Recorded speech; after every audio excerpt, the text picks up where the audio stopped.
Charge कितना था शुरू में, इसमें कितना था नेट चार्ज? +4E। अच्छा, फिर क्या किया गया, 4 इलेक्ट्रॉन को और एक्स्ट्रा निकाल लिया गया। अब क्या बचेगा? 4 इलेक्ट्रॉन को अगर निकाल लिया गया, इसका मतलब है कि, इसका मतलब क्या है कि, या इसको ऐसे बोल सकते हैं, 4 इलेक्ट्रॉन को एक्स्ट्रा निकाल लिया गया, क्या इसको ऐसे बोला जा सकता है कि 4 प्रोटॉन को ऐड किया गया? क्या दोनों बातें समान होंगी? क्या लगता है? 4 इलेक्ट्रॉन को अगर निकाल लिया गया, इसको क्या उल्टा बोला जा सकता है कि 4 प्रोटॉन को अंदर एक्स्ट्रा डाल दिया गया? क्या दोनों बातें सेम होगी? Yes sir. बहुत लोगों को समझ में नहीं आ रहा है तो सोचिए, 4 इलेक्ट्रॉन निकालने का मतलब क्या हो गया कि निगेटिव चार्ज जो पहले था वो 4 कम हो गया, मतलब पॉजिटिव चार्ज पहले के मुकाबले 4 बढ़ गया। तो 4 इलेक्ट्रॉन निकालने का मतलब हो गया कि ओवरऑल नेट जो चार्ज था पॉजिटिव चार्ज, वो अब 4 से बढ़ गया है। तो 4 से पॉजिटिव चार्ज को बढ़ाने का मतलब ये भी तो, बढ़ाने का एक और तरीका ये भी तो हो सकता है कि 4 प्रोटॉन को जोड़ दिया जाए। समझ में आ रही मैं बात क्या मैं बोल रहा हूँ? 4 इलेक्ट्रॉन इससे निकल गया, मतलब ओवरऑल क्या हुआ? ओवरऑल 4 इलेक्ट्रॉन निकलने का मतलब कि 4 नेगेटिव चार्ज 4e इलेक्ट्रॉन्स निकल गए। 4 इलेक्ट्रॉन निकल गए, इसका मतलब है कौन सा चार्ज बढ़ गया, कौन सा चार्ज ज्यादा हो गया होगा? कि कौन सा चार्ज न्यूट्रल नहीं, 4 पॉजिटिव चार्ज अब न्यूट्रल नहीं हो पाएंगे, यानी 4 पॉजिटिव चार्ज बढ़ गया। तो इसके बदले आप चाहें तो ये भी लिख सकते थे, सिमिलर थिंग नहीं? तो बताओ, पहले ही था 4e, अब एक्स्ट्रा चार्ज ये 4 पॉजिटिव 4 प्रोटॉन जोड़ने का मतलब कितना जुड़ गया? 4e जुड़ गया, तो ओवरऑल क्या हो जाएगा? 8 नेट चार्ज पॉजिटिव में होगा। और ऐसे भी सोचा जा सकता है, पहले ही 6 था, उसमें से 4 और निकल गया, मतलब कितना बचा? 2e बचा, 2 इलेक्ट्रॉन ही बचा, तो 10 प्रोटॉन और 2 इलेक्ट्रॉन, तो कितना? 8 + 8e चार्ज बचा। समझ में आ रही बात? ऐसे भी कर सकते थे। तो इस तरीके से ये सब सवाल बनाया जा सकता है। अब देखो, प्रॉपर्टीज ऑफ चार्ज के बारे में बात करते हैं। Properties of charge.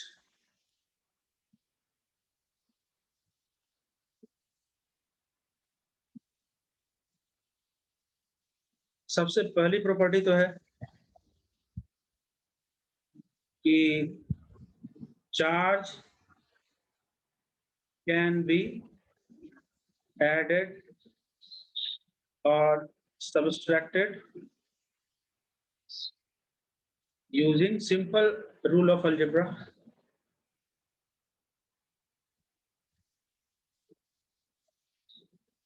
नहीं, सिंपल रूल ऑफ अलजेब्रा का यूज करके हम लोग चार्ज को जोड़ घटा सकते हैं, ऐड कर सकते हैं। फॉर एग्जांपल मान लो कि एक सैंपल था, इसमें था +4 कूलम चार्ज। एक और जो है बॉल था, उसमें था -3 कूलम चार्ज। ठीक है, अगर दोनों को एक डब्बे में बंद कर दिया जाए तो इस डब्बे में टोटल कितना चार्ज, नेट चार्ज कितना है? ऊपर बात है, नेट चार्ज सही से निकाल सकते हैं। कितना? +4 कूलम -3 कूलम 1 कूलम। सिंपली जोड़ सकते हैं, सिंपली वैसे ही घटा भी सकते हैं, कोई दिक्कत वाली बात नहीं। दूसरा जो बहुत ही ज्यादा इंपॉर्टेंट प्रॉपर्टी है वो है क्वांटाइजेशन ऑफ चार्ज।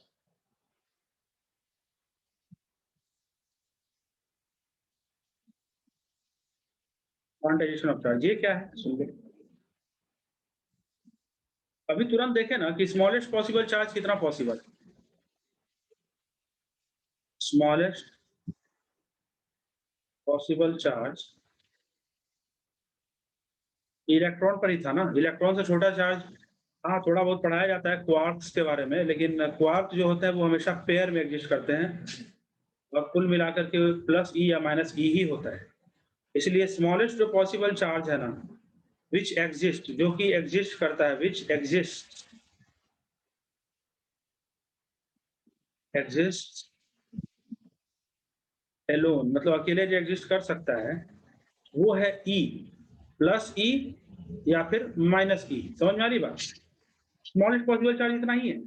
मतलब सिंपल बात है कि एक इलेक्ट्रॉन पर जो चार्ज उपलब्ध है या फिर एक प्रोटॉन पर जो चार्ज उपलब्ध है वही सबसे मिनिमम अमाउंट ऑफ चार्ज हो सकता है। अब एक चीज अक्सर दिमाग में आती है कि सर +1 कूलम्ब और -1 कूलम्ब में, अच्छा एक बात बता दो, +1 कूलम्ब क्या एक इलेक्ट्रॉन पर चार्ज है या एक इलेक्ट्रॉन से ज्यादा इलेक्ट्रॉन, या +1 कूलम्ब जो चार्ज है वो क्या लगता है कि एक प्रोटॉन पर का चार्ज है या बहुत सारे प्रोटॉन मिलकर के इतना चार्ज बनाए होंगे? क्या लगता है? एक प्रोटॉन। नहीं, बिल्कुल नहीं। एक प्रोटॉन पर कितना चार्ज था? 1.6 into 10⁻⁻19। बिल्कुल, एक प्रोटॉन पर यही था ना, एक 1 प्रोटॉन पर चार्ज। तो ये क्या था, 1 इलेक्ट्रॉन पर चार्ज नहीं था। और E का मतलब क्या था? E फॉर एलिफेंट था जी। प्लस 1.6 into 10⁻⁻19 कूलम को ना E बोल रहे थे। Yes sir. और माइनस E किसको बोल रहे थे? -1.6 into 10⁻⁻19 कूलम को बोल रहे थे ना। तो देख रहे हो ये क्या है, 1.6 में मल्टीप्लिकेशन है 10⁻⁻19 का। इसका मतलब समझ रहे हो कि 1.6 में 10⁻⁹ से डिवाइड किया गया होगा, तब जाकर के एक प्रोटॉन का चार्ज आया होगा। ये बहुत बड़ा चार्ज है ना जी, बहुत बड़ा चार्ज। बहुत छोटा है। देखो ये तो अंधा भी बोलेगा कि सर बहुत छोटा चार्ज है ना? तो अंधा ही बोलेगा बहुत छोटा चार्ज है। तो अंधा है, गूंगा थोड़ी, वो तो सकता ही है ना। पर देखेगा तब ना सर। मैं सुन तो सकता ही ना, सुन के बोल देगा वो। मैं सिर्फ अंधा बोला था, गूंगा बहरा थोड़ी बोला। तो देखो एक प्रोटॉन पर जो चार्ज है वो क्या है, 1.6 को भी डिवाइड करना है 10⁻19 से, मतलब समझ लो कितना छोटा चार्ज है। तो अगर एक कूलम चार्ज बोलूंगा तो क्या ये एक प्रोटॉन का चार्ज होगा? ये बहुत सारे प्रोटॉन मिलकर कितना चार्ज बनाए होंगे?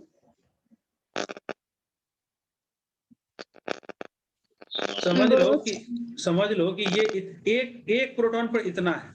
ऐसा बहुत सारे चार्जेस को जोड़ोगे, बहुत सारे प्रोटॉन को जोड़ोगे तब ना ये मिलेगा। ये तो बात समझ में आ रही होगी। उसी तरह से एक इलेक्ट्रॉन पर -1.6 डिवाइडेड बाय 10⁻⁻19 कूलम चार्ज। तो -1 कूलम चार्ज अगर बनाना है तो एक इलेक्ट्रॉन से काम चल जाएगा या बहुत सारे इलेक्ट्रॉन की जरूरत होगी? बहुत सारे इलेक्ट्रॉन की जरूरत होगी। ठीक है, ये बात समझ में आनी चाहिए। इसका मतलब है कि एक कूलम सही में छोटा चार्ज नहीं है। एक कूलम फंडामेंटल जो चार्ज है, स्मॉलेस्ट पॉसिबल चार्ज को फंडामेंटल चार्ज ही बोलते हैं। स्मॉलेस्ट पॉसिबल चार्ज को फंडामेंटल चार्ज ही बोलते हैं। इसका मतलब क्या है? इसका मतलब तो ये चीज तो क्लियर है गई भाई कि जो स्मॉलेस्ट पॉसिबल चार्ज जो है उसके मुकाबले एक कूलम बहुत बड़ा चार्ज है ना। एक कूलम तो बहुत बड़ा चार्ज है कि नहीं? ठीक है, अच्छा। और ये बोलो, एक और चीज पूछा जाता है अक्सर कि अगर मैं लिख रहा हूं 5 कूलम और फिर मैं लिख रहा हूं -5 कूलम, दोनों में कौन बड़ा चार्ज, +5 कूलम या -5 कूलम? बता सकता है? +5 कूलम और -5 कूलम में कौन बड़ा चार्ज? दिमाग लगाओ। दोनों इक्वल है, बस एक पॉजिटिव एक नेगेटिव है। हाँ जी, सही बोले। अक्सर लोग गलती कर देते हैं, माइनस देख करके सोचते हैं कि ये तो माइनस है, बेचारा छोटा है, लेकिन असल में है नहीं। प्लस और minus are types of charge, charge के टाइप्स हैं, समझे ना? प्लस और माइनस जो है चार्ज के टाइप्स हैं, वो चार्ज के मैग्नीट्यूड से संबंध नहीं है उसका। समझ में आ रही बात? माइनस चार्ज मतलब एक अलग तरह का चार्ज, प्लस चार्ज मतलब एक अलग तरह का चार्ज। तो आप ये नहीं कह सकते हो कि इन दोनों में से बड़ा कौन है, समझे? इन दोनों में बड़ा कौन है नहीं कैसे बता सकते।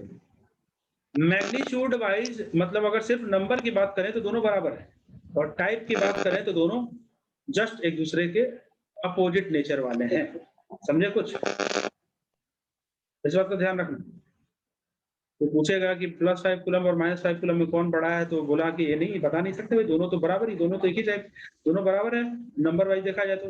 हाँ, दोनों का जो टाइप है वो अलग-अलग, एक पॉजिटिव है और एक नेगेटिव है। कंपेयर नहीं कर सकते हैं कि कौन बड़ा है, कौन छोटा है। ठीक है? चलिए इतनी बात अगर समझ गए आप, तो आते हैं quantization of charge. Quantization of charge बोलता है क्या? इसका स्टेटमेंट क्या है कि charge on any object, charge on any object always exists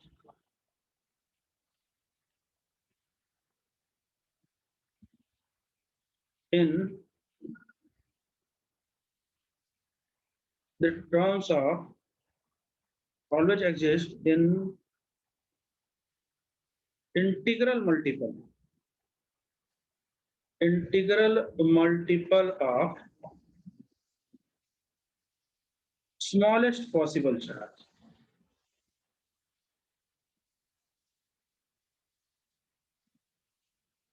कहने का मतलब कि किसी ऑब्जेक्ट पर, किसी बॉडी पर अगर चार्ज एग्जिस्ट करता है, मान लो कि क्यू चार्ज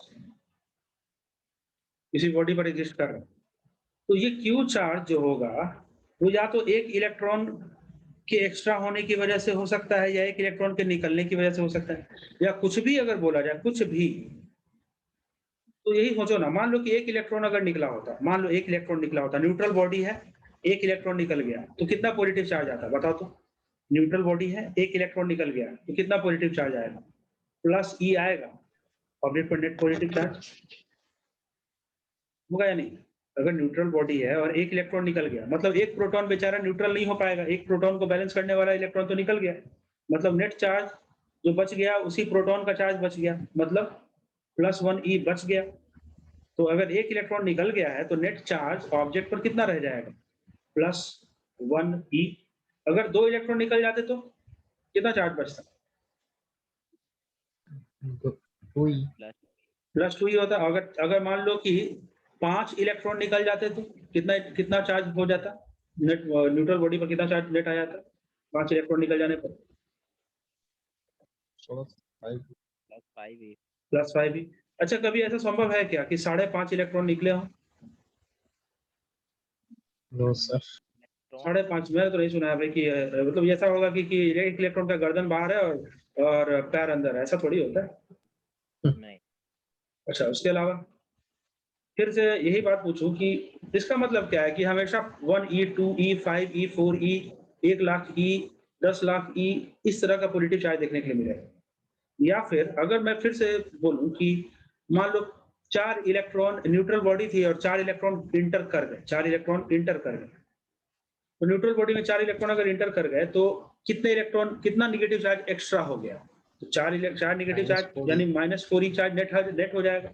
4 इलेक्ट्रॉन के बराबर नेगेटिव चार्ज एक्स्ट्रा हो गया, मतलब -4 ई नेट चार्ज हो जाएगा अगर 4 एक्सेस इलेक्ट्रॉन इंटर कर गए एक न्यूट्रल बॉडी में। तो अगर 10 इलेक्ट्रॉन एक्सेस हो जाते तो कितना चार्ज आता बॉडी पर, न्यूट्रल बॉडी पर कितना चार्ज आता? 10 इलेक्ट्रॉन इंटर कर देते -10। ऐसा तो नहीं पॉसिबल है कि 9.5 इलेक्ट्रॉन इंटर करते या 6.5 इलेक्ट्रॉन, पौने 5 इलेक्ट्रॉन इंटर करेंगे। इलेक्ट्रॉन तो हमेशा निकलेगा भी तो पूरा का पूरा निकलेगा, इंटर करेगा तब भी पूरा का पूरा ही इंटर करेगा। इसका मतलब है कि जब भी किसी ऑब्जेक्ट पर जो चार्ज आएगा वो या तो प्लस या तो माइनस ई और इनटू एन आएगा, जहां पर एन क्या क्या हो सकता है? एन हो सकता है 1 2 3 ऐसा कुछ करके हो सकता है, 1 2 3 4 डॉट डॉट डॉट इस तरीके से हो सकता है। अगर इलेक्ट्रॉन ऐड होगा, if electron excess electron is added, अगर excess electron ऐड होगा तो Q equal to n electron अगर ऐड हुआ तो Q equal to minus n ही लिखोगे ना। मान लो n इलेक्ट्रॉन Yes. ऐड हो गया तो Q equal to minus n ही लिखोगे, और अगर n इलेक्ट्रॉन निकल गया तो प्लस एन रिमूव, तो क्या लिखोगे Q equal to plus n ही लिखो। समझ में आई बात? तो किसी भी बॉडी पर जो चार्ज होगा वो या तो प्लस एन ई के बराबर हो सकता है या तो माइनस एन ई के बराबर हो सकता है। इसी को कंबाइन करके ये लिखा गया स्टेटमेंट है, बहुत इंपॉर्टेंट स्टेटमेंट है। एक क्वेश्चन कर लो तो समझ में ज्यादा आ जाएगा। जैसे मैं पूछूं, बहुत फेमस सवाल है, तुम लोग 10th वगैरह में तो इसके बारे में सुने भी होगे, ये क्वेश्चन बनाए भी होगे। तो मुझे बताओ कि मैं चाहता हूं कि किसी बॉडी पर 1 कूलम चार्ज आ जाए, +1 कूलम, तो मुझे बताओ कि इलेक्ट्रॉन निकालने पड़ेंगे या इलेक्ट्रॉन एक्स्ट्रा उसमें ऐड करना पड़ेगा, पहले ये बताओ। निकालना पड़ेगा, और इलेक्ट्रॉन अगर निकालना पड़ेगा तो Q equal to plus N E वाला फॉर्मूला लगाओगे या Q equal to minus N E वाला फॉर्मूला लगाओगे?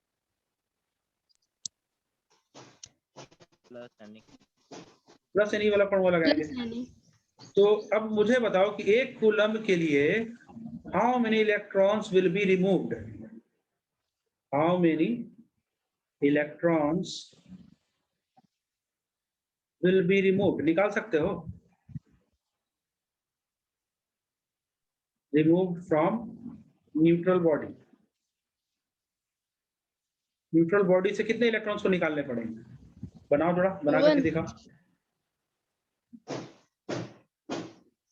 फॉर्मूला क्या लगाएंगे? Q equal to n into E. Q कितना लिया? +1 कूलम। n पता नहीं है, E का वैल्यू क्या है? n निकाल सकते हो इससे? n निकाल सकते हो? थोड़ा n निकाल कर दिखाओ, थोड़ा कैलकुलेशन करो इसका, और n निकाल कर दिखाओ सभी लोग। n निकाल कर जल्दी दिखाओ।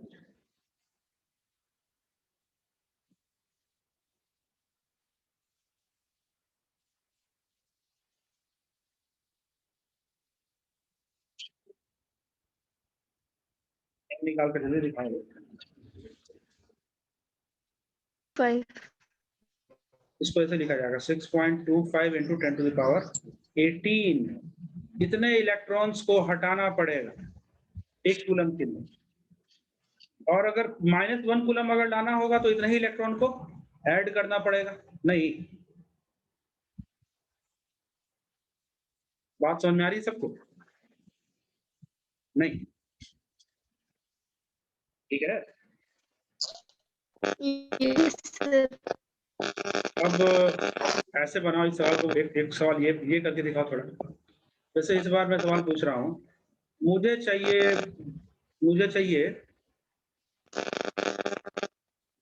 12.8 कूलम चार्ज चाहिए मुझे,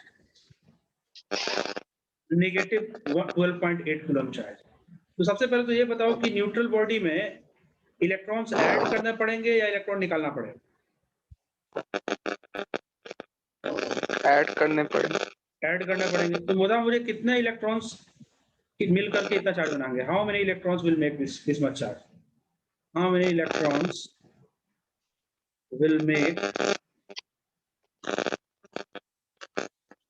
दिस मच चार्ज? जरा बताओ तुम लोग।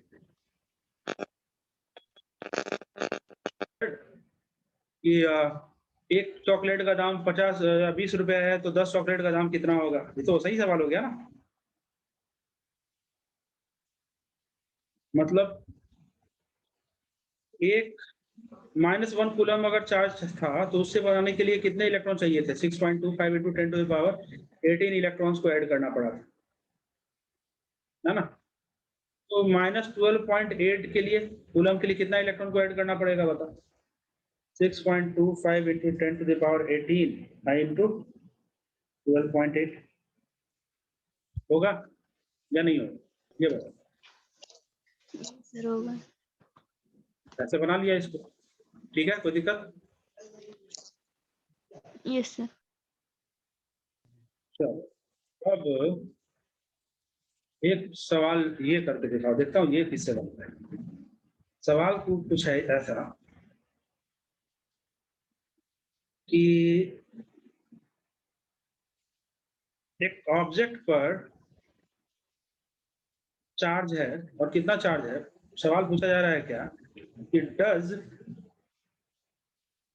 अ चार्ज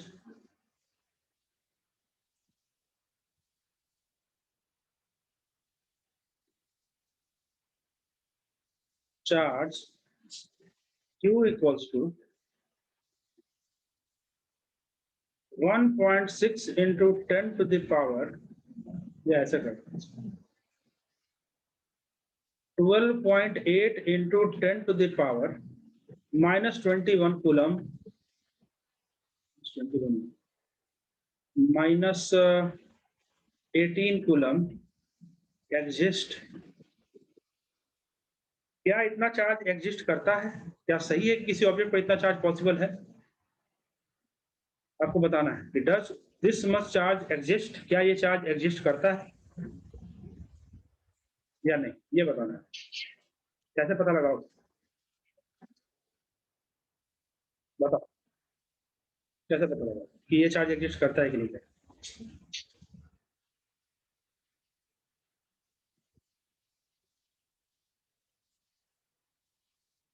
सही है, ये चार्ज एग्जिस्ट करता है कि नहीं करता है, कैसे पता लगता है? एन का वैल्यू निकाल लेंगे, अगर इंटीग्रल होगा तो एग्जिस्ट करता है, अगर फ्रैक्शनल होगा तो नहीं करता। सही बोले। कहने का मतलब है कि हम लोग ये पता कर लेंगे कि अगर मान लो ये चार्ज अगर एग्जिस्ट करता है, अगर एग्जिस्ट करता है, इसका मतलब है कि इस चार्ज को बनाने के लिए जितने इलेक्ट्रॉन्स बाहर निकले होंगे उनकी संख्या कुछ इंटीजर आई होगी, मतलब या तो 5 इलेक्ट्रॉन होगा, 10 इलेक्ट्रॉन, 1000, 1,00,000 इलेक्ट्रॉन ऐसा होगा, फ्रैक्शन नहीं होगा। अगर इतना चार्ज बनाने के लिए जितने इलेक्ट्रॉन चाहिए उनकी संख्या फ्रैक्शन आ गई, इसका मतलब है कि ये चार्ज पॉसिबल ही नहीं है, क्योंकि फ्रैक्शन में इलेक्ट्रॉन तो निकल ही नहीं सकता है। तो सवाल कैसे बनाया जाए? तो मान लिया कितना चार्ज एग्जिस्ट करता है, तो अगर मैं मान लिया कितना चार्ज एग्जिस्ट करता है तो मैं फॉर्मूला लगाऊंगा Q इक्वल टू Ne, क्योंकि ये पॉजिटिव वाला चार्ज है, और मैं मान लेता हूं कितना चार्ज एग्जिस्ट कर रहा है, तो मैं लिख सकता हूं 12.8 into 10 to the power minus 18 coulomb equal to N into 1.6 into 10 to the power minus 19 coulomb लिख सकता हूं, और यहां से N का वैल्यू कैलकुलेट करूंगा। अगर N का वैल्यू फ्रैक्शन नहीं आता है, कोई ऐसा नंबर आता है जो फ्रैक्शन नहीं है, इसका मतलब है कि ये चार्ज पॉसिबल है, क्योंकि n अगर फ्रैक्शन नहीं आ रहा है, कोई नंबर आ रहा है, मतलब इंटीजर टाइप का 1, खास करके अगर कोई 1 या 1 लाख या 10 लाख ऐसा कुछ का नंबर आ जा रहा है, फ्रैक्शन नहीं आ रहा है, इसका मतलब है कि ये संभव है, क्योंकि उतने अगर फ्रैक्शन नहीं आ रहा है, कंप्लीट नंबर आ रहा है, तब तो उतने इलेक्ट्रॉन तो निकल ही सकते हैं। फ्रैक्शन होता तब ना परेशानी थी कि फ्रैक्शन नहीं निकल सकता था, फ्रैक्शन ऑफ इलेक्ट्रॉन नहीं निकल सकते थे। तो चेक करो इनका वैल्यू और बताओ मुझे कि क्या फ्रैक्शन ला रहा है या फ्रैक्शन नहीं आ रहा है, चेक करके बताओ। 80। Yes sir. 12.8 into 10 to the power minus 18 ऊपर में divided by 1.6 into 10 to the power minus 19 नीचे में। अब ये पॉइंट और पॉइंट तो खत्म, ये हो गया 8 और ये ऊपर चला जाएगा, तो पता है ना ये 10 to the power plus 19 हो जाएगा, तो क्या आएगा 80 आएगा। तो 80 क्या फ्रैक्शन है? नहीं, यानी कि 80 इलेक्ट्रॉन्स निकल सकते हैं, 80 इलेक्ट्रॉन तो निकलना पॉसिबल है ही, इसका मतलब है कि ये चार्ज पॉसिबल है। ठीक है, समझ में आई बात सबको? बोलो, इसमें कोई दिक्कत है तो बोल सकता है। उसी तरीके से मैं फिर दूसरा सवाल दे रहा हूं, ये चार्ज एग्जिस्ट करता है कि नहीं? Does charge Q equals to 0.64 into 10 to the power minus 19 coulomb exist, क्या ये चार्ज एग्जिस्ट करता है? ये पता लगाओ,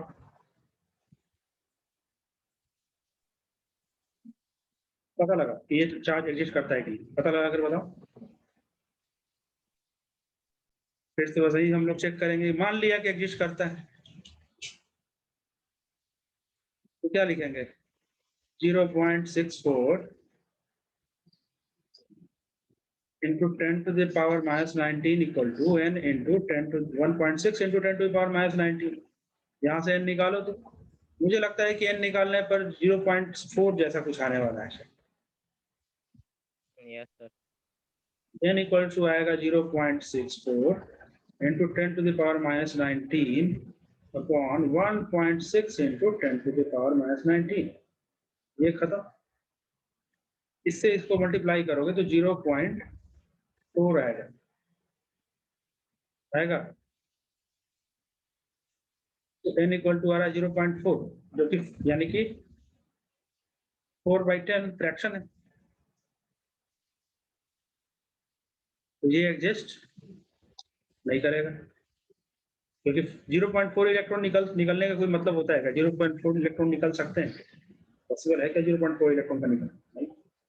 ठीक है, बात समझ आ रही है सबको? ये क्लियर है इसमें यहाँ तक? यस। अच्छा, तो ये हो गया क्वांटाइजेशन ऑफ चार्ज। दूसरा होता है कंजर्वेशन ऑफ चार्ज। ये भी बहुत इंपॉर्टेंट एक कॉन्सेप्ट है, कंजर्वेशन ऑफ चार्ज। ये भी सीख देख लो। दूसरा जो तीसरी प्रॉपर्टी है कंजर्वेशन ऑफ चार्ज।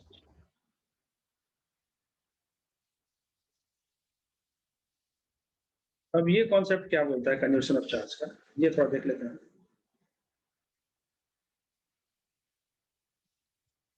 बोलता है कि चार्ज जो होता है ना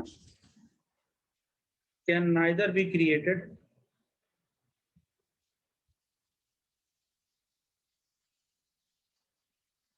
नॉर डिस्ट्रॉयड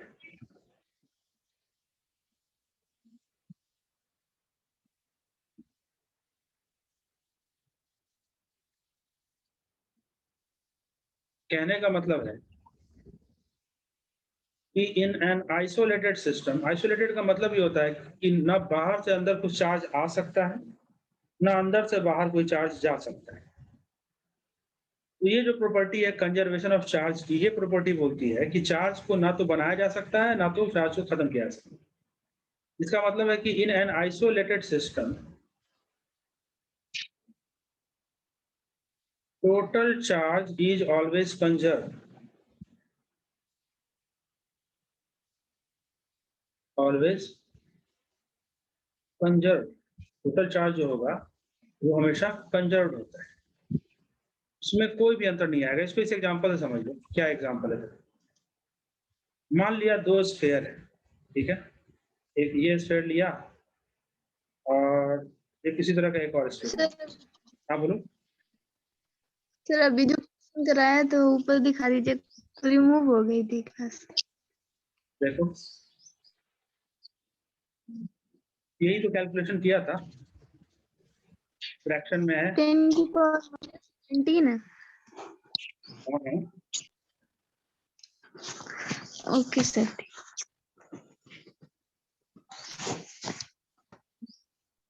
चलो देखो, तो charge can neither be created not destroyed. किसी आइसोलेटेड सिस्टम की अगर बात करें तो जितना चार्ज उसमें है, अगर कोई चार्ज बाहर से आ नहीं सकता है, उसमें कोई डब्बा लिया, डब्बे में कुछ चार्ज भरे हुए मान लो, और बाहर से कुछ चार्ज उसमें इंटर नहीं कर रहा है, ना अंदर से कुछ चार्ज बाहर नहीं निकल रहा है, तो जितने चार्ज उस डब्बे में पहले थे वो हमेशा उतने ही चार्ज मौजूद रहेंगे और खुद से खत्म नहीं हो जाएंगे, नष्ट नहीं होंगे, ना ही कुछ नया चार्ज अंदर ही अंदर खुद से बन सकता है। जितने चार्ज हैं उतने ही चार्ज रहेंगे हमेशा।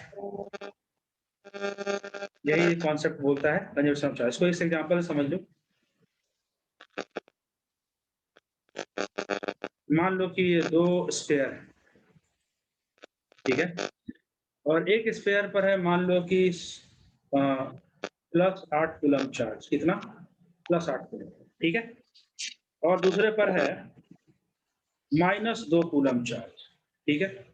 और मैंने क्या किया कि ये दोनों आइडेंटिकल हैं, पहले मैं बोल दिया हूं आइडेंटिकल स्फीयर्स।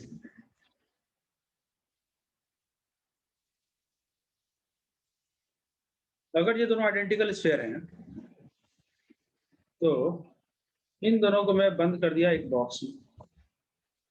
अब ये बन गया एक आइसोलेटेड सिस्टम, मतलब अब इन दोनों में एक दूसरे में ट्रांसफर हो सकता है चार्ज का, लेकिन बाहर कोई चार्ज जा नहीं सकता है इस बॉक्स के, और बाहर से कोई चार्ज आ नहीं सकता है, तभी इसे बोलेंगे हम लोग आइसोलेटेड सिस्टम। ठीक है, तभी इसे हम बोलेंगे आइसोलेटेड सिस्टम। ठीक है भाई, समझ में आ रही बात। अब बता सकता है कोई कि अभी इसमें नेट चार्ज कितना है, टोटल चार्ज कितना है इसमें? 6 कूलम। 6 कूलम। ठीक है, फिर क्या किया कि इन दोनों को जोड़ दिया, मतलब सिचुएशन ऐसा किया गया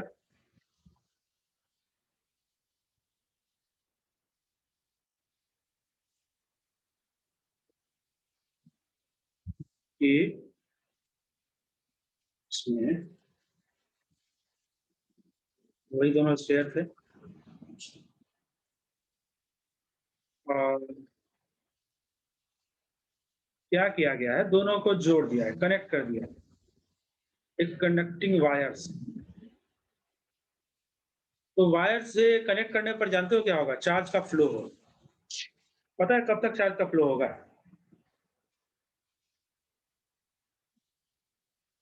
जब तक दोनों बराबर, दोनों बराबर क्या ना हो जाए, दोनों का भाव बराबर ना हो जाए। दोनों का चार्ज। एक्चुअली ये चार्ज का फ्लो तब तक होगा जब तक कि दोनों का पोटेंशियल बराबर ना हो जाए, समझे? एक्चुअल बात पोटेंशियल बराबर होने की होगी। जैसे तुम लोग ऐसा कभी एक्सपेरिमेंट देखे हो कि यहाँ से एक इस तरह का एक सेटअप है और यहाँ पर एक टैप लगा हुआ है, टैप, इसे बंद किया। यहाँ से इसमें कुछ वाटर डाला गया, वाटर इसमें भरा हुआ है यहाँ पे। जैसे ही इस टैप को खोलते हो क्या होता है? ये पानी इधर फ्लो होने लगता है टैप को खोलने पर, होगा? टैप को खोलने पर पानी का फ्लो क्या होने लगेगा? इधर होने लगेगा। कब तक होता था याद है? पता है तुम लोगों को कब तक होता है टैप? ये कब तक ऐसा चलेगा? जब तक दोनों का लेवल जब तक दोनों का लेवल बराबर नहीं है। तो यहाँ पर जो लेवल है वो सर साइड भी वही लेवल हो जाएगा, तब तक फ्लो होता रहेगा। पता है क्यों ऐसा है? लोग क्यों लेवल बराबर हो रहा है?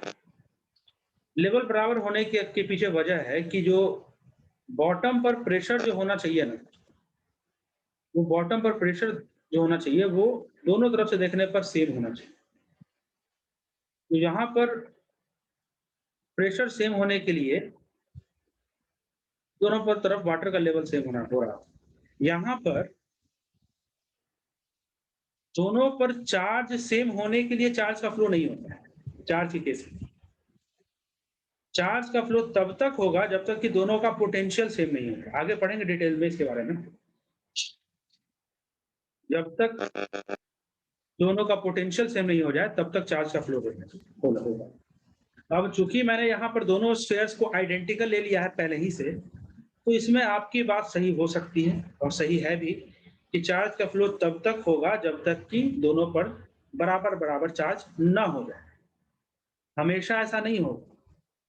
यहाँ आइडेंटिकल स्फीयर का केस है, इसलिए यहाँ पर चार्ज भी दोनों पर बराबर हो जाएंगे फाइनली, और पोटेंशियल भी दोनों बराबर हो जाएंगे फाइनली। बट एक्चुअली पोटेंशियल को बराबर करने के लिए ही चार्ज का फ्लो होता है।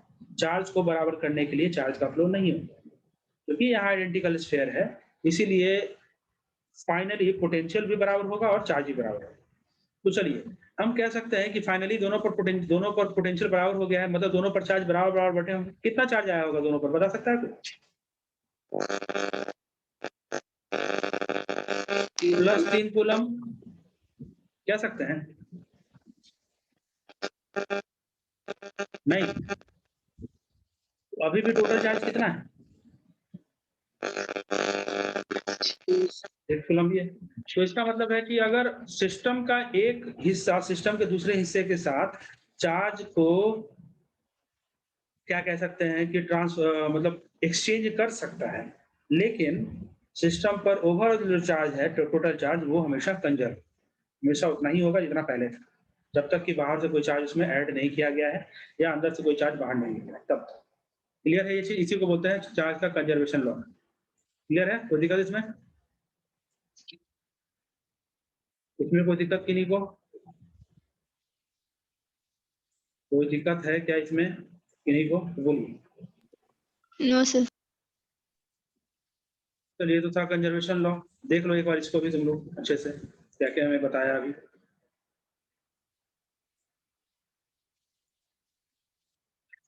जूम करने पर साफ साफ दिख रहा है क्या? देखो तुम लोग।